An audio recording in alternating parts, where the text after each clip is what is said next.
Pour contacter Jim le voleur, envoyez votre email à jimlevoleur@gmail.com ou appelez son Altesse à Marrakech 777. Donc, et avant de revenir là-dessus, il faut quand même ne jamais oublier la chose suivante qui vient d'être relayée dans du réseau russe. Comme vous pouvez voir ici, c'est écrit en russe. Et vous allez me dire, mais c'est qui? C'est Attali. Alors, est-ce qu'on peut avoir la traduction? Bien sûr. Voici une citation donc de Jacques Attali de 1981, tirée de son livre Verbatim. Ok? Je cite, « L'avenir sera de trouver un moyen de réduire la population. Bien sûr, nous ne pourrons pas exécuter des gens ou construire des camps. Nous nous en débarrasserons en leur faisant croire que c'est pour leur bien. Nous trouverons ou provoquerons quelque chose, une pandémie, visant à certaines personnes. La vraie crise économique ou pas, voilà, donc nous trouverons ou provoquerons quelque chose, une pandémie, la vraie crise économique ou pas, le virus qui touche les personnes âgées, peu importe, les faibles et les peureux y succomberont. Nous allons, alors écoute, c'est pas fini, les imbéciles le croiront et demanderont un traitement. Nous allons prendre soin de planifier le traitement qui sera la solution. Ainsi, la sélection des idiots se fera d'elle-même, ils iront seuls à l'abattoir. Jacques Attali, 1981. Il ne dit pas ils vont faire ci, ils vont faire ça. Il dit bien nous débarrasserons des gens qui sont en trop. Nous débarrasserons. Il ne dit pas ils se débarrasseront. Il dit bien nous. N'est-ce pas? Les amis, ne vous n'effacez jamais de votre mémoire ce que vous venez d'entendre. Jamais. Parce que c'est là la clé.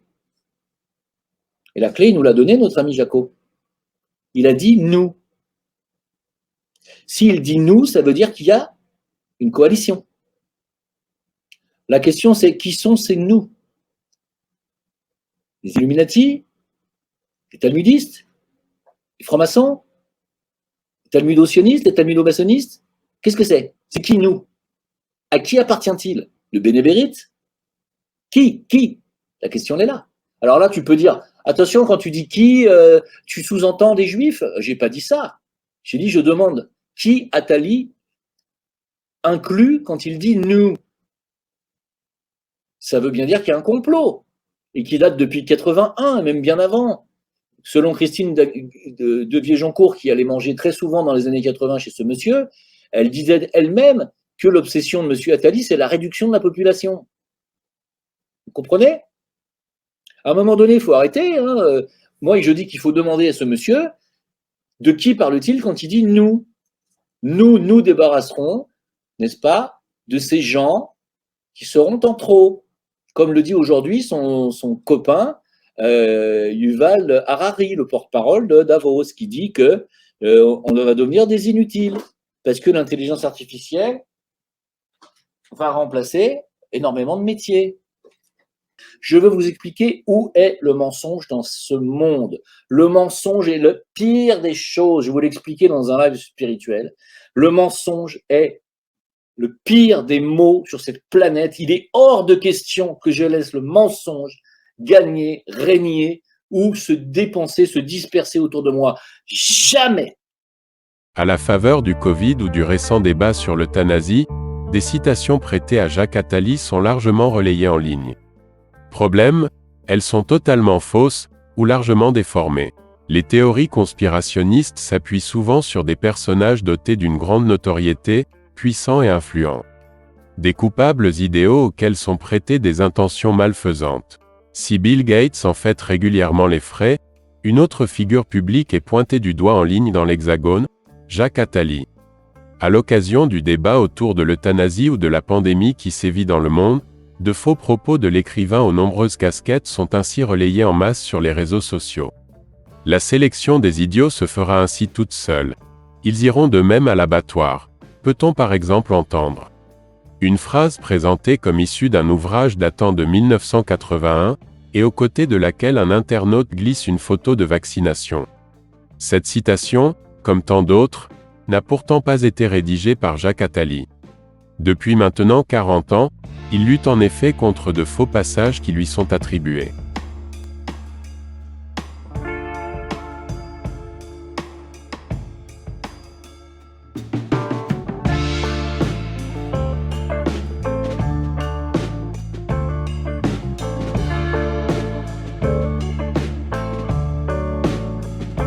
D'ordinaire, les citations polémiques prêtées à Jacques Attali émergent à la faveur de débats autour de l'euthanasie. La proposition de loi sur le sujet, débattue le 8 avril dernier à l'Assemblée nationale, avait sans surprise conduit à voir ressurgir ces propos présentés comme tenus par l'écrivain. Et notamment la phrase suivante: « À l'avenir, il s'agira de trouver un moyen de réduire la population. Nous commencerons par les vieux, car dès qu'ils dépassent 60 à 65 ans, l'homme vit plus longtemps qu'il ne produit et il coûte cher à la société. » Depuis plusieurs années, plusieurs services de vérification des faits se sont penchés sur ces messages, aboutissant toujours au même constat.